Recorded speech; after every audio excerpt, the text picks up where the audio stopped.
All right, shalom, shalom, shalom. You are live and direct once again with your Akazaki Yahoo, and I'm giving all praises, honor, and great esteem unto the Most High Power, Yahweh, Bashem, Hamashiach, Wamalak, Yahweh Shai, and to the 12 tribes of Israel who are scattered to the four quarters of the earth. I say shalom, wa, baruchim. That is peace and blessings. And I cannot wait to the day when the Most High brings us back together and we are once again 12 tribes, one family, one nation, under the Most High power, under one covenant, back in our own land with a heart of flesh and no more a heart of stone, with our enemies, our adversaries, and all those who hate us under our feet. All praises to the Almighty Yah. Hallelujah. Hallelujah. Yes, indeed. I'm joined this evening by my most esteemed Kenaniah. Shalom, my king. Hey, Shalom Aki, Shalom Yasharal, Call Halal Yahweh, Bahashem Hamashiach wa Malak Yahweh Shai, Barakatah. Yes, indeed. All praises to the Most High Yahweh in the name of his beloved Son, Yahweh Shai, Messiah and King. Bless you. Yes, indeed. So we are back on this Yom Shishi evening for another video review. I have a very special, very wonderful video coming to us by our good brothers over at Black Journals. Shout out to Black Journals. They've been dropping some good stuff, as always, linked in the description box. And this one is COINTELPRO, the FBI's war against Black leaders. So they have always had a problem with our leaders. They've always had a problem with what we've been doing.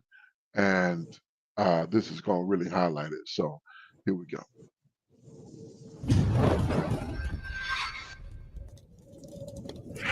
For decades, the United States government ran a secret domestic operation with one goal: to neutralize what it saw as internal threats. But these so-called threats weren't spies or terrorists. They were civil rights leaders, organizers, community builders, Black men and women demanding dignity, equality, and justice. The program was called COINTELPRO, short for Counterintelligence Program. Under the direction of FBI Director J. Edgar Hoover, it officially launched in 1956, targeting communists. But by the mid-1960s, COINTELPRO turned its full attention toward the Black liberation movement. The FBI did more than keep people under watch. They planted informants, spread lies, used intimidation, and were involved in actions that sometimes ended in violence. Yes, this actually happened. It was carried out, recorded, and had real consequences. The stories we'll cover in this video are not just about the FBI. They're about the Black leaders whose lives were disrupted and in some cases destroyed. Leaders who dared to challenge a country still gripped by white supremacy. Give this video a like to show your support. And let's begin with one of its earliest and most watched figures. A man whose belief in nonviolence made him a target anyway: Martin Luther King Jr. Martin Luther King Jr. was arguably the most famous civil rights leader of the 20th century, and, as it turned out, one of COINTELPRO's prime targets. By the late 1950s, Dr. King had risen to national prominence, advocating nonviolent resistance to end segregation.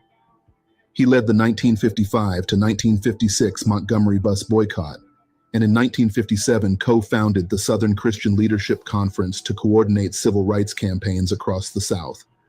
King's philosophy of nonviolence and his appeals to American ideals made him a widely respected figure, culminating in the 1963 March on Washington, where he delivered his "I Have a Dream" speech. But King's popularity and influence also alarmed J. Edgar Hoover's FBI. In the Bureau's eyes, the civil rights movement threatened the status quo, and they were eager to find grounds to undermine its leader.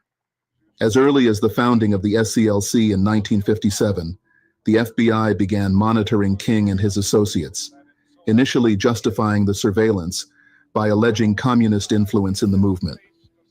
One internal memo in October 1956 folded the FBI's ongoing surveillance of Black leaders into the COINTELPRO program on the premise that the civil rights movement was infiltrated by communists. Key King associates like advisor Stanley Levison and organizer Bayard Rustin were flagged, and through them King himself came under FBI scrutiny. Hoover's personal distrust of King soon grew into open animus. In August 1963, the March on Washington drew 250,000 supporters, and King's oratory captivated the nation, an event that Hoover saw as a tipping point. After that march, Hoover singled out King as a major target for COINTELPRO, instructing his deputies to intensify operations against the civil rights leader. FBI Assistant Director William C. Sullivan, who led the COINTELPRO section, wrote a notorious memo following King's speech. In the light of King's powerful demagogic speech, we must mark him now as the most dangerous Negro of the future in this nation from the standpoint of communism, the Negro, and national security, Sullivan warned. By Hoover's order, the Bureau was effectively treating Dr. King as an enemy of the state. The FBI's campaign against King was sweeping and relentless. Under Attorney General Robert F. Kennedy's hesitant approval, the FBI installed wiretaps on King's phones starting in October 1963, ostensibly for a one-month trial, but in practice it became a years-long invasive surveillance.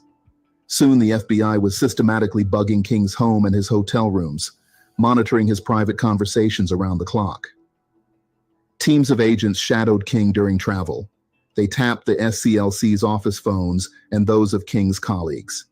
Importantly, this surveillance produced no evidence that King was involved in any unlawful or subversive activity. FBI reports acknowledged that King was not a communist himself.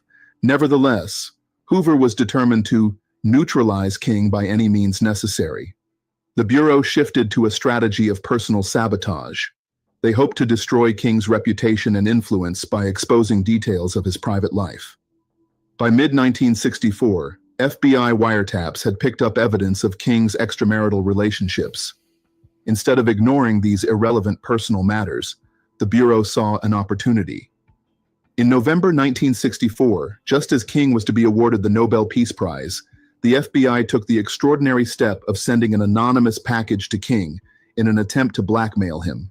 Inside the package was an audio reel of the FBI's secret recordings, purporting to capture sexual encounters, along with an unsigned letter drafted to sound like an angry civil rights supporter. This missive has since become infamous as the FBI-King suicide letter. The letter explicitly attacked King, calling him a complete fraud and a liability, and asserting that Black people would no longer tolerate such filthy, abnormal behavior. It concluded with a menacing ultimatum. King, there is only one thing left for you to do. You know what it is. You better take it before your filthy, abnormal, fraudulent self is bared to the nation. The clear implication was that King should take his own life to avoid public exposure of the tapes. The timing was calculated. The package was sent days after the announcement of King's Nobel Peace Prize, presumably to reach him before the award ceremony. King indeed interpreted the letter as an effort to drive him to do it. But King did not bow to this vile intimidation. He told associates, "A letter of this sort will not deter me." And he proceeded to accept the Nobel Prize in December 1964. Stymied by King's refusal to back down, the FBI escalated its dirty tricks. When King would not acquiesce, FBI Assistant Director Cartha D. DeLoach initiated a media leak campaign, offering the salacious surveillance transcripts to friendly journalists in early 1965. The FBI tried to plant stories accusing King of immoral conduct, hoping to splinter his support among faith leaders and donors. Around this same time, King had publicly criticized the FBI for its failure to protect Black citizens from racial violence in the South, noting that the Bureau seemed ineffective against Ku Klux Klan terrorism. Hoover's response was to publicly call King the most notorious liar in the country in November 1964. This was an extraordinary public smear from the nation's top law enforcement official. Behind the scenes, Hoover continued to press his agents to find any avenue to disgrace King. Internal FBI communications candidly discussed using news outlets, ministers, sponsors of the NAACP, and others hostile to King to circulate derogatory information from the wiretaps. In essence, the FBI acted as a propaganda machine against King, supplying ammunition to his segregationist opponents to undermine his moral authority. Despite these efforts, King's stature only grew as he led the historic Selma voting rights campaign in 1965 and spoke out against the Vietnam War by 1967. But the FBI never relented. Even after King's assassination on April 4th, 1968, the Bureau continued trying to tarnish his legacy. A year after King's death, the FBI was still, in its own words, attempting to furnish ammunition to opponents of King to enable attacks on his memory and to block efforts to honor the slain leader. Hoover personally intervened behind the scenes to try to derail plans for a national holiday in King's honor, providing derogatory FBI files to Congress and state officials in 1969. The depth of the FBI's hostility was such that even death did not exempt Dr. King from COINTELPRO's grasp. Only in the 1970s, when COINTELPRO was exposed, did the truth of this campaign come to light. The 1975-76 Church Committee investigation confirmed that the FBI's intent was not law enforcement at all, but to thwart King's leadership of the civil rights movement. One Church Committee report noted that the FBI had hoped to remove King from his pedestal and replace him with what Hoover deemed older, more established, conservative black leaders, like Roy Wilkins of the NAACP. In essence, the FBI wanted to choose Black America's leaders by eliminating those like King, whom Hoover saw as too progressive or too independent. The consequences of COINTELPRO's crusade against Martin Luther King Jr. were profound. In King's lifetime, the FBI's hounding undoubtedly caused him great stress and worry. Friends observed that he was keenly aware of being surveilled, and the anonymous threats weighed on him. The attempted blackmail in 1964 was described by historians as one of the most shameful episodes in the history of FBI. King persevered, but the FBI's constant pressure may have narrowed the space for him to build broader alliances.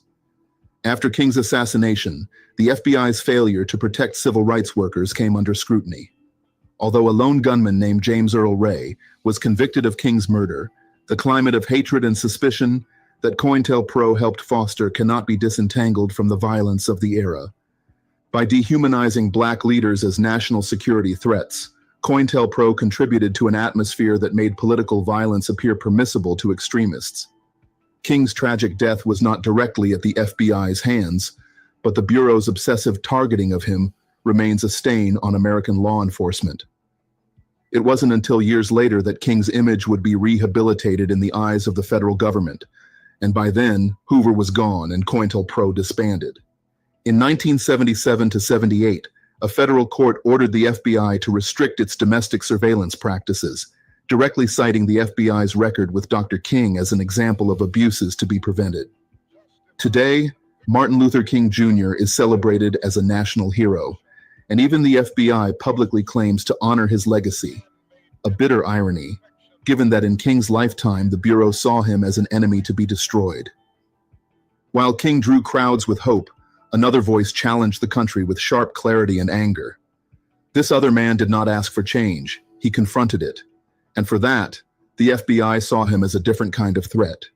Malcolm X, born Malcolm Little, and later known as El-Hajj Malik El-Shabazz, was one of the most influential Black nationalist leaders of the 1960s. His journey from a street criminal to a minister in the Nation of Islam, and then an independent revolutionary figure, made him both admired and feared. With his fiery rhetoric and uncompromising stance on Black self-defense, Malcolm X represented a more militant voice than Martin Luther King Jr.'s integrationist approach. He spoke to the anger of northern urban Black communities and challenged white America's conscience in blunt terms. By the early 1960s, as Malcolm X rose to prominence as the national spokesperson for the NOI, the FBI had taken notice. Hoover's FBI opened a file on Malcolm as early as the 1950s, and by 1960 they had designated him a security risk, in part due to the Nation of Islam's radical rhetoric. Malcolm's espousal of Black separatism and his indictment of American racism made him a natural target for COINTELPRO once the program expanded to focus on Black extremists. Hoover's COINTELPRO mandates specifically mentioned the need to watch for a charismatic leader who could unify Black militant factions. Malcolm X, with his international following, certainly fit that description. Even though Malcolm's philosophy differed greatly from King's, the FBI viewed both through the same lens of suspicion. An FBI counterintelligence report explicitly noted that the Bureau should try to widen the rift between Malcolm X and his mentor. NOI leader Elijah Muhammad, employing infiltration and the sparking of acrimonious debates within the organization. In other words, the FBI sought to exacerbate the internal tensions that eventually led to Malcolm's break from the Nation of Islam in March 1964.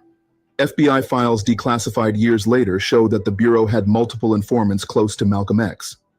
During the early 1960s, while Malcolm was a minister in Elijah Muhammad's Chicago-based Nation of Islam, the FBI managed to embed informants at various levels of the NOI hierarchy.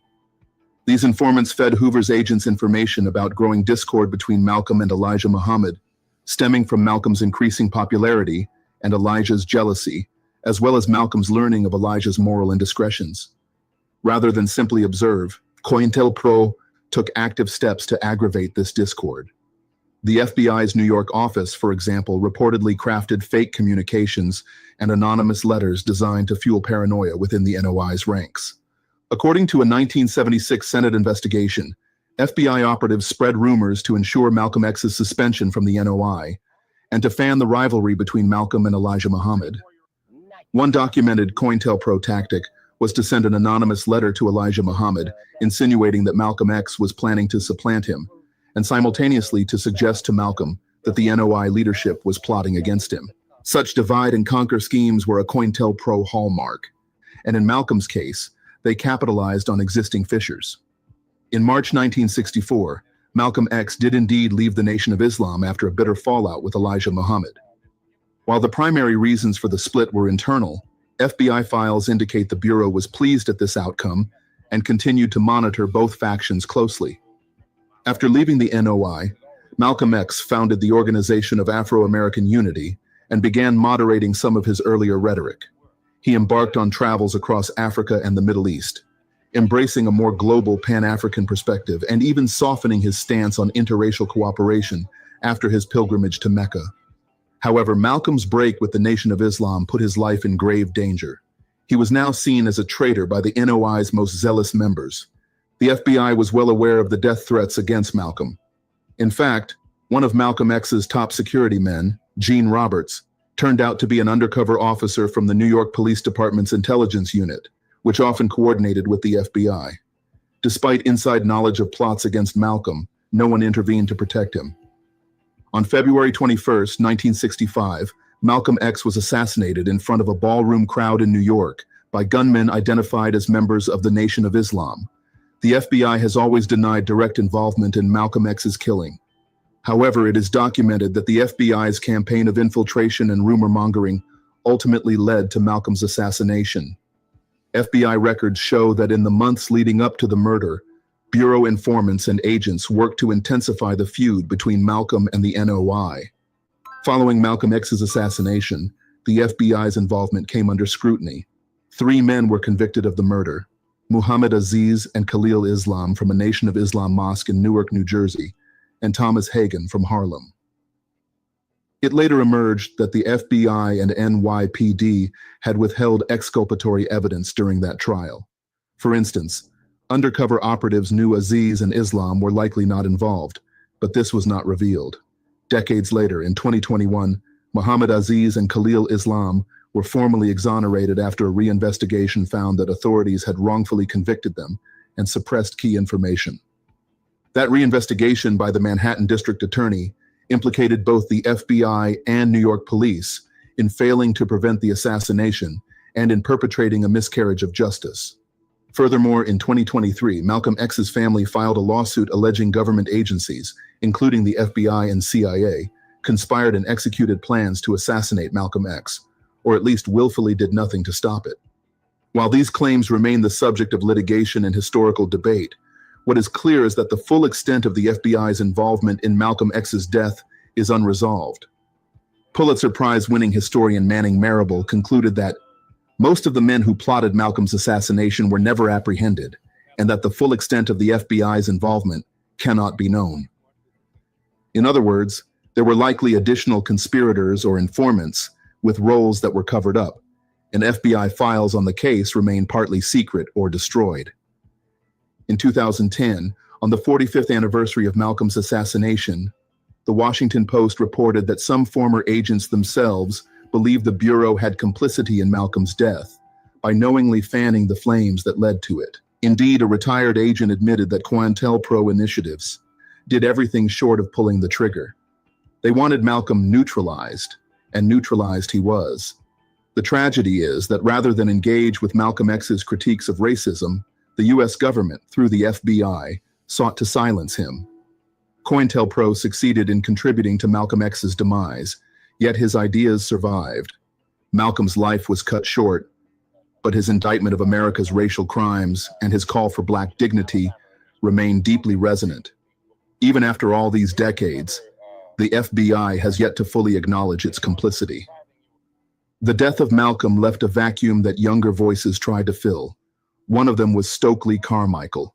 He was bold, impatient, and determined to take the fight in a new direction. It didn't take long for the Bureau to move in.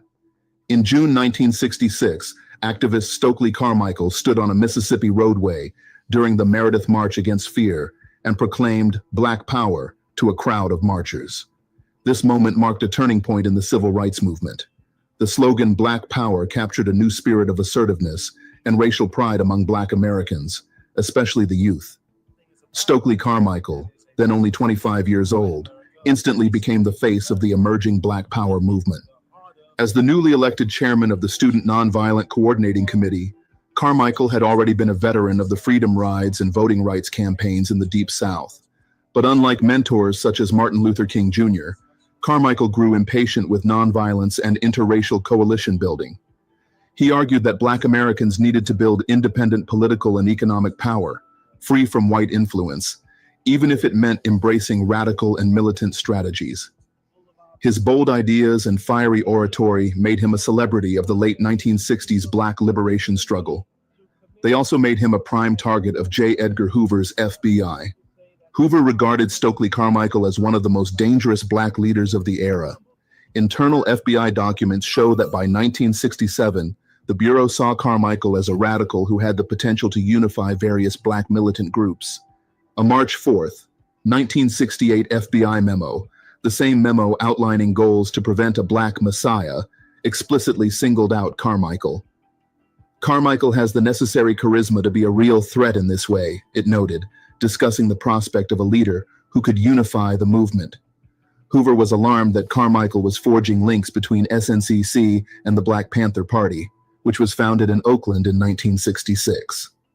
In early 1968, Carmichael accepted the title of Honorary Prime Minister of the Panthers and floated the idea of merging SNCC with the Panthers. To the FBI, this was a nightmare scenario, a broad coalition of Black student activists and urban militants under charismatic leadership. Hoover swiftly ordered COINTELPRO measures to stop it. Declassified COINTELPRO files revealed that the FBI launched a multi-pronged plan to undermine the SNCC Panther Alliance and to bad-jacket Stokely Carmichael as a CIA agent. Bad-jacketing was a tactic where the FBI spread false rumors that a movement leader was actually an informant or traitor, thereby isolating them. In Carmichael's case, FBI operatives set out to convince his colleagues that he was secretly working for the Central Intelligence Agency. The FBI's campaign against Carmichael was extraordinarily malicious and effective. In August 1967, as urban riots flared across cities, COINTELPRO's Black Nationalist Division authorized field offices to use imaginative schemes to sow discord among Black activists. One such scheme, as recorded in FBI memos, was to send anonymous letters accusing Carmichael of being on the CIA's payroll. The Bureau actually forged letters and distributed bogus gossip to make it appear that Carmichael was betraying the movement. At the same time, the FBI targeted Carmichael's personal relationships. Carmichael had married the famous South African singer Miriam Makeba in 1968. According to histories of COINTELPRO, the FBI harassed Makeba by pressuring immigration authorities, effectively contributing to the couple's decision to leave the United States. In April 1969, under growing pressure, Stokely Carmichael and Makeba relocated to Guinea, West Africa. But even exile did not fully shield Carmichael. FBI files show that the Bureau kept tabs on him overseas and shared information with friendly foreign intelligence services to limit his activities. One of COINTELPRO's most infamous moves came in late 1968. Hoover's agents sought to fracture the already tenuous relationship between Carmichael and the Black Panthers. The Panthers' leaders, Huey P. Newton and Eldridge Cleaver, were known to be wary of outside influence. The FBI exploited this by circulating a false rumor within Panther circles that Carmichael was working for the CIA to undermine the party. They even forged a letter, purportedly from a Black Panther to a Panther leadership, accusing Carmichael of disloyalty. The result was swift. By 1969, the Black Panther Party publicly denounced Stokely Carmichael. Cleaver and other Panther spokesmen began calling Carmichael a traitor, and Panther newspapers insinuated he was an agent provocateur. Feeling betrayed and unsafe, Carmichael disassociated from the Panthers. This COINTELPRO fabricated slander not only ruined Carmichael's relationship with the Panthers, but put his life at risk. It is well known that suspected informants in those circles could be subject to violent retribution. Indeed, Carmichael's split from the Panthers was so acrimonious that some of his former comrades reportedly talked of targeting him, and he fled the country largely for his own safety. By the end of 1969, Stokely Carmichael was effectively neutralized as a domestic political force, just as COINTELPRO intended. He spent the next decades of his life in Guinea under the name Kwame Toure, continuing to advocate Pan-Africanism and socialism from abroad, but with far less influence on U.S. affairs. In retrospect, the consequences of COINTELPRO's actions against Carmichael were significant for the Black Power movement. SNCC, the organization he once led, had already been under tremendous strain. After Carmichael's departure, SNCC collapsed as a national organization by the early 1970s. The Black Panther Party, for its part, became distrustful and internally divided, partially due to FBI-spread paranoia about infiltrators, the Carmichael incident being a prime example of how that paranoia was stoked. The FBI considered Carmichael's exit a victory, but there was also an ironic long-term consequence. Carmichael became a living witness to FBI repression. In interviews from Guinea, he would often explain how the US government had chased him out for daring to demand true freedom. His experience helped shape the Pan-African perspective that American white supremacy was upheld by government espionage and coercion. Carmichael lived out his days contributing to African liberation movements and returned occasionally to the US as an honored revolutionary elder. But the domestic movement he had led in the 60s was shattered. In 1998, Carmichael died of cancer at age 57. In one of his last interviews, he suggested that his cancer might itself have been inflicted by the US government, a claim impossible to verify, but reflecting the deep distrust born of his COINTELPRO experiences. Whether or not such theories hold weight, the fact remains that COINTELPRO robbed Black America of one of its brightest young leaders at a critical moment. The phrase Black Power still echoes in history, but the FBI's campaign ensured that its chief spokesman was silenced before he could fully realize its vision. If Stokely Carmichael pushed the movement forward with his ideas, Fred Hampton did it on the ground. He organized, fed communities, and started building coalitions the government didn't see coming, until it did. At just 21 years old, Fred Hampton was a charismatic leader who many believed could be the next great Black political figure. As chairman of the Illinois chapter of the Black Panther Party in 1969, Hampton had accomplished astonishing feats of community organizing. He was a brilliant orator and coalition builder, known for uniting activists across racial lines in Chicago. Hampton famously helped forge a multi-ethnic alliance, dubbed the Rainbow Coalition, bringing together Black Panthers, the Latino Young Lords, and even poor white Appalachian youths to address common issues of poverty and police brutality. He organized free breakfast programs for children and health clinics in Chicago's West Side, winning broad support in Black neighborhoods. Importantly, Hampton's message went beyond Black liberation. He preached working-class solidarity and revolutionary change of the whole system. This made him a uniquely dangerous foe in the eyes of J. Edgar Hoover's FBI, a leader who could potentially unite disparate groups into a powerful movement. As Hampton's profile rose in 1969, FBI officials started to view him as the very embodiment of the feared Black Messiah that COINTELPRO was tasked to prevent. Hoover had already declared that the Black Panther Party, founded in 1966, was the greatest threat to the internal security of the country. By 1968, COINTELPRO was heavily focused on disrupting the Panthers nationwide. In Chicago, where Fred Hampton led the Panthers, the FBI worked hand in glove with local law enforcement to undermine the party. The key infiltrator in this effort was a man named William O'Neill, a 20-year-old who had been caught for car theft and agreed to become an FBI informant in exchange for leniency. O'Neill joined the Chicago Panthers and quickly rose to become Hampton's bodyguard and the chapter's chief of security, all the while secretly reporting to the FBI. Through O'Neill, the FBI kept meticulous tabs on Hampton's activities, from his daily schedule to the layout of Panther apartments. By late 1969, as racial tensions and violent confrontations between Panthers and police escalated across the country, the FBI in Chicago intensified its surveillance of Hampton. The special agent in charge of COINTELPRO in Chicago was Roy Mitchell, who was O'Neill's FBI handler. In the early hours of December 4, 1969, COINTELPRO's covert war turned deadly in Chicago. Acting on information provided by informant O'Neill, the Cook County State's Attorney's Police Unit, with coordination from the FBI, launched a pre-dawn raid on Fred Hampton's apartment. The raid was carried out purportedly to search for illegal weapons, but it was effectively an assassination mission. The officers arrived armed with a detailed floor plan of the apartment, a map supplied by O'Neill to the FBI, and then passed to the police. That map clearly marked where Fred Hampton would be sleeping.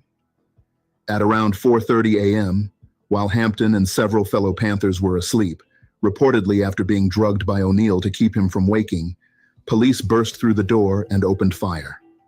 They fired nearly 100 rounds into the small apartment, bullets ripping through walls and windows. In the initial barrage, Panther member Mark Clark, who was on security duty by the door, was killed instantly, apparently managing to get off a single reflexive shot from his shotgun as he fell. Officers then stormed into Hampton's bedroom. Hampton's pregnant fiancée, Deborah Johnson, was in bed with him. She recalls being pulled from the room as Fred lay unconscious from the sedative. The police fired point blank into Hampton's body, killing him in his bed. Another Panther was also shot dead, and several others were critically wounded in the onslaught. The Chicago police and FBI initially portrayed the raid as a justifiable shootout, claiming the Panthers had opened fire on the officers. However, physical evidence later completely disproved that narrative. Ballistics experts and a federal grand jury found that almost all bullets, over 90 shots, were fired by the police into the apartment. Only one shot came from the Panthers' side. The crime scene indicated that Fred Hampton never even left his bed or fired a weapon. In essence, it was an execution. Witnesses reported that an officer shot Hampton a second time at close range after he was already gravely wounded, allegedly saying, "He's good and dead now."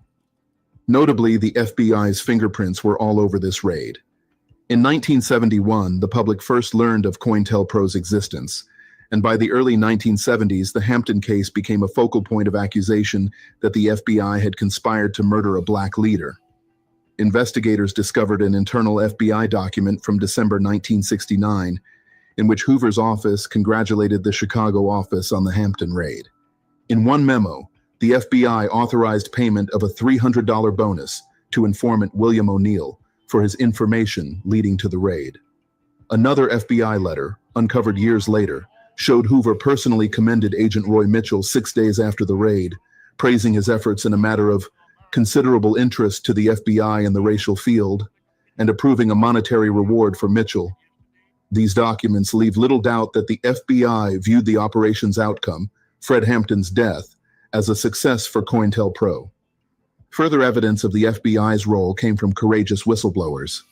In 1977, retired FBI agent M. Wesley Swearingen provided testimony in the Hampton civil case, admitting that the FBI had foreknowledge of and involvement in the raid. Swearingen stated that the Bureau deliberately set up the Chicago police to confront the Panthers by inflating fears that the Panthers would resist violently. Essentially, FBI intel was used to ensure the police approached the raid expecting a fierce gun battle, which likely prompted the police to shoot first and ask questions later. In court proceedings, a Seventh Circuit U.S. Court of Appeals opinion in the late 1970s pointed to evidence of a conspiracy between law enforcement to subvert and eliminate the Black Panther Party and its members. The murder of Fred Hampton, that court suggested, was a result of this concerted effort by the FBI and local authorities to neutralize the Panthers by any means necessary. After over a decade of litigation, a process marked by stonewalling and cover-ups, a measure of justice was finally achieved, at least symbolically. In 1982, the federal government, state of Illinois, and Cook County agreed to a civil lawsuit settlement with the survivors of the raid and relatives of Hampton and Clark. They paid $1.85 million to end the case. Importantly, while the defendants did not officially admit wrongdoing as part of the settlement, the payout spoke volumes. One of the plaintiff's attorneys, Flint Taylor, declared, "The settlement is an admission of the conspiracy that existed between the FBI and State Attorney Hanrahan's men to murder Fred Hampton. Indeed, by that point, the evidence of collaboration, from the floor plan to the informant's bonus, was so damning that public opinion had largely accepted that Hampton was the victim of a government assassination.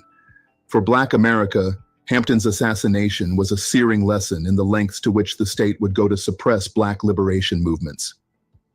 The 21-year-old activist had been on the verge of implementing a broad, inclusive vision of change, combining socialism, anti-racism, and cross-racial solidarity. His potential seemed limitless. Some thought he could eventually run for mayor of Chicago or higher office. All of that ended in a storm of bullets. The long-term impact is reflected in art and memory. Hampton's story has been retold in generations of scholarship, songs, and most recently, in the acclaimed film Judas and the Black Messiah. As tragic as Hampton's death was, it ultimately contributed to the collapse of COINTELPRO when the truth came out. Yet for the movement he represented, the damage was done. A generation of Black revolutionaries was left without one of its brightest lights. Fred Hampton's favorite slogan was, "I am a revolutionary." The FBI and Chicago authorities answered that revolutionary cry with gunfire, showing just how afraid they were of what Hampton stood for. COINTELPRO didn't only go after men. Angela Davis was a professor, a communist, and a Black woman who spoke her mind. That was enough. She would become one of the most hunted people in America. By the late 1960s, Angela Y. Davis had emerged as one of the most prominent Black women activists of her time, an outspoken communist, a brilliant scholar, and a fierce critic of racism and the prison system. Angela Davis first gained national attention in 1969, when then California Governor Ronald Reagan led the charge to have her fired from her position as a philosophy professor at UCLA due to her membership in the Communist Party. This episode put Davis squarely in the crosshairs of law enforcement. J. Edgar Hoover took a personal interest in Davis. As a Black Marxist and vocal ally of the Black Panther Party, she embodied multiple threats that Hoover's FBI was fixated on: Black empowerment and left-wing radicalism. It is little surprise then that Angela Davis became a target of COINTELPRO in the late 1960s. FBI field offices opened extensive files on her activities, monitoring her speeches and travels. When Hoover initiated the COINTELPRO operations against Black nationalist hate groups and the New Left, Davis fit the profile of someone to watch, a Black intellectual forging links between civil rights, Black power, and socialist movements. The moment that truly thrust Angela Davis into the national spotlight and into a direct collision with the FBI was an event on August 7, 1970, at the Marin County Courthouse in California. On that day, Jonathan Jackson, a 17-year-old, took over a courtroom at gunpoint in a bid to free his brother George Jackson, who was one of the Soledad brothers, 3 incarcerated Black revolutionaries. The incident turned into a shootout that left a judge and others dead. The guns used in that attempt were later traced to Angela Davis. She had purchased them legally, allegedly to protect the Soledad brothers and herself. Although Davis was not present at the courthouse, the state accused her of complicity, alleging she conspired in the attempt to free the prisoners. Faced with serious charges including conspiracy, kidnapping, and murder, Angela Davis went underground. Just days after the Marine incident, Hoover himself added Angela Davis to the FBI's 10 most wanted fugitives list, one of the few women ever to earn that dubious distinction.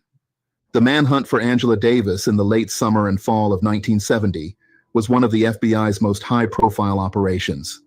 Hoover's FBI devoted tremendous resources to capturing her, agents followed up sightings across the country. Angela Davis, aware of the danger, moved clandestinely between safe houses, at times disguising her appearance. Meanwhile, the FBI was coordinating with police departments nationwide.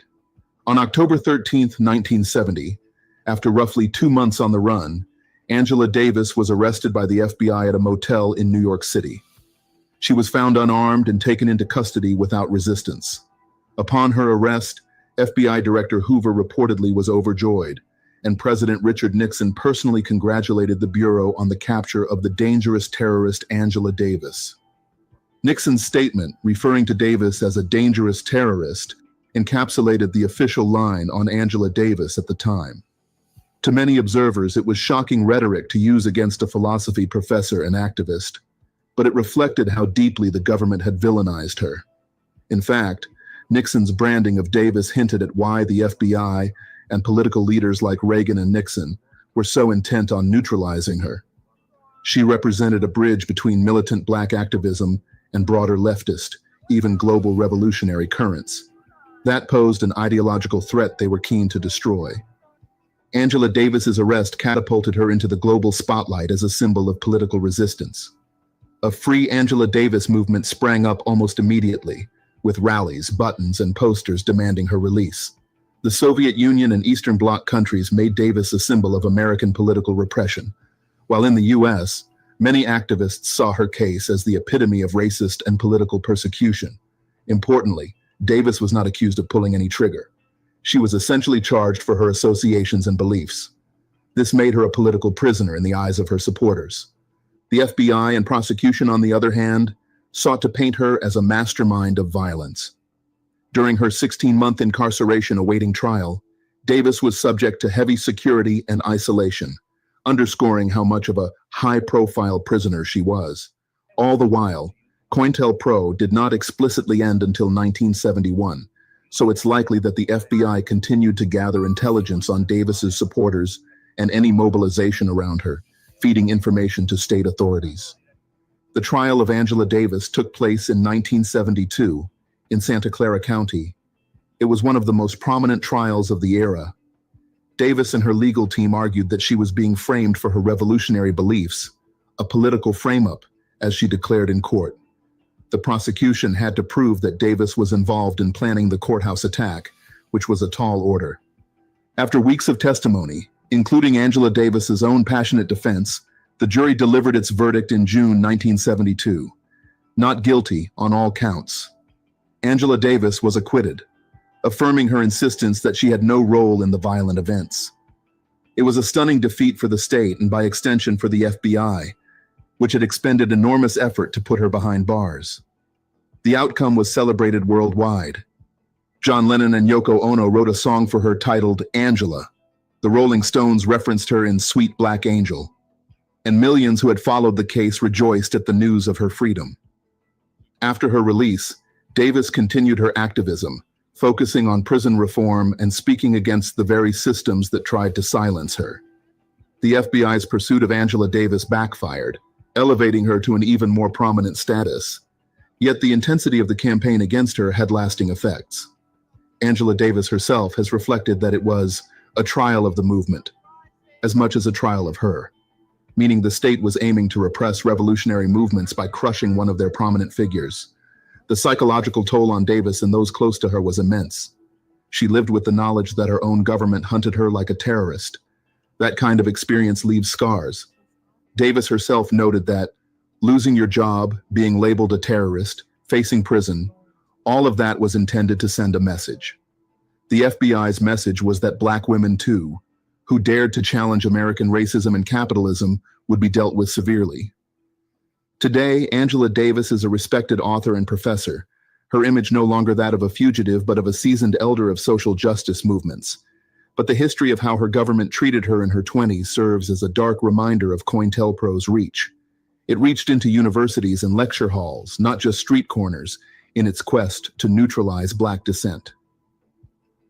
COINTELPRO confirmed that the U.S. government saw Black liberation as a threat. But the people they tried to silence, Angela Davis, the Panthers, Dr. King, left behind something far more powerful than fear. a legacy of courage, vision, and unshakable resistance. The program is now remembered as a betrayal of civil rights, but also as a wake-up call. It showed us that the fight for justice doesn't end. It must be carried forward, generation after generation. What inspires you most about the leaders who stood tall against COINTELPRO? Drop your thoughts in the comments.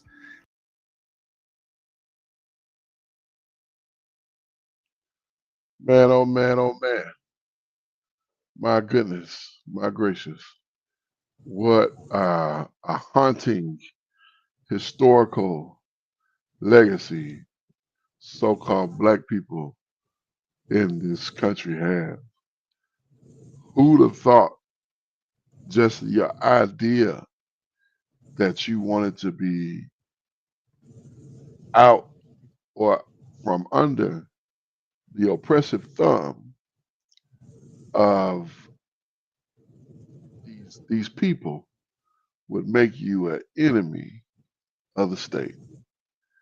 They would see people from Martin Luther King Jr. to Malcolm X to Stokely Carmichael to Fred Hampton to Angela Davis as enemies of the state. If J. Edgar Hoover was here right now, I'd look him square in his eyes and I'd say, fool, do you not realize we don't have an army, a military? We don't have the ability to make bullets, rifles, pistols, or anything of the sort. All the stuff you got, manufacturing you own, we don't have it. So what the hell you worried about us for? What can we honestly do to you?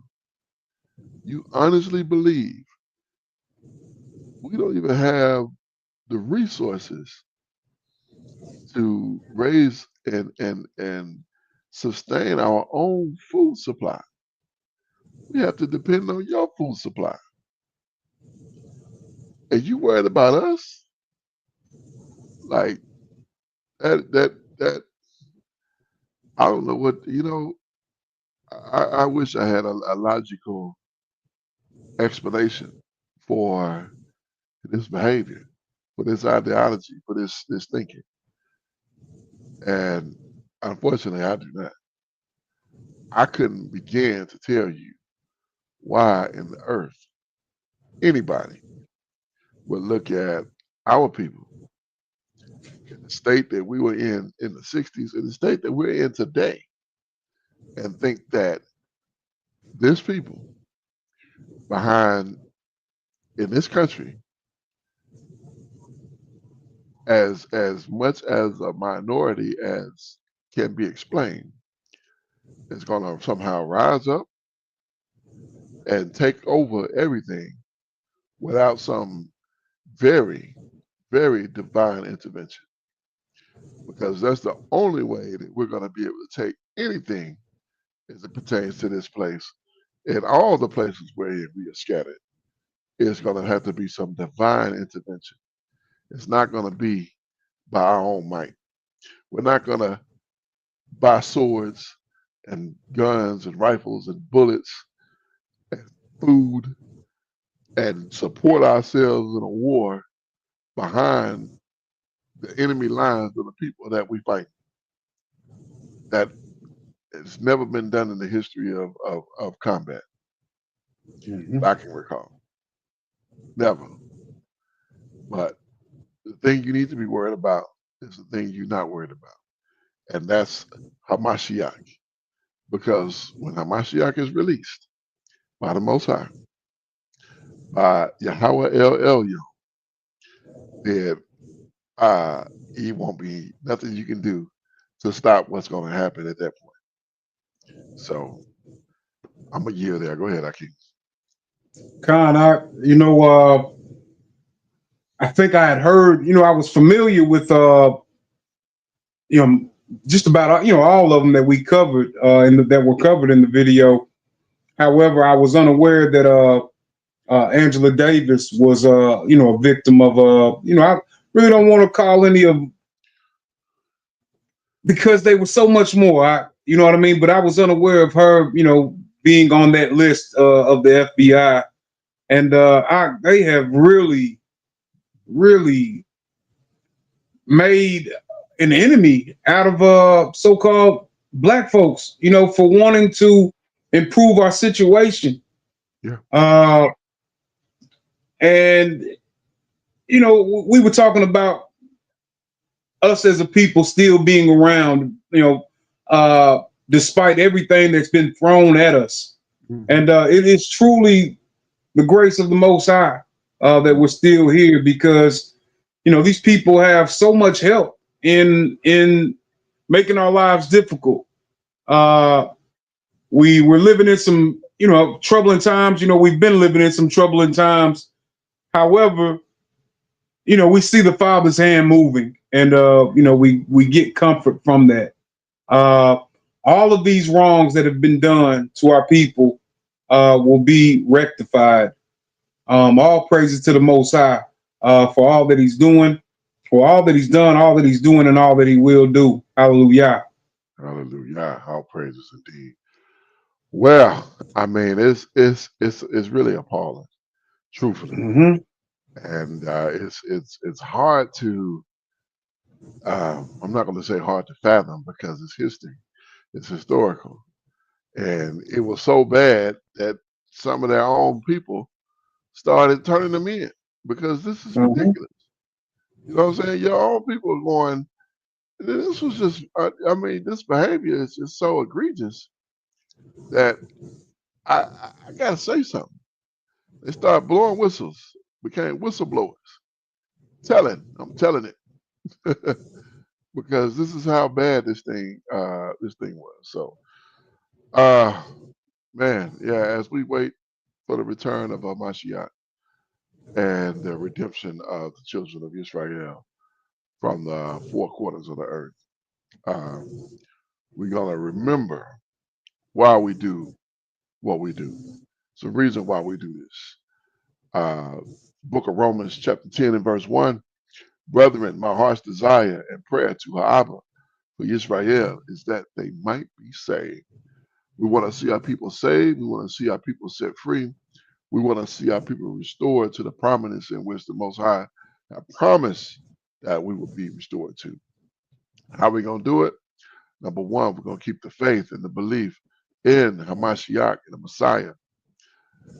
He will return and will reestablish righteousness in all the earth, and especially in our people in Israel, who are scattered to the four corners of the earth, by the way.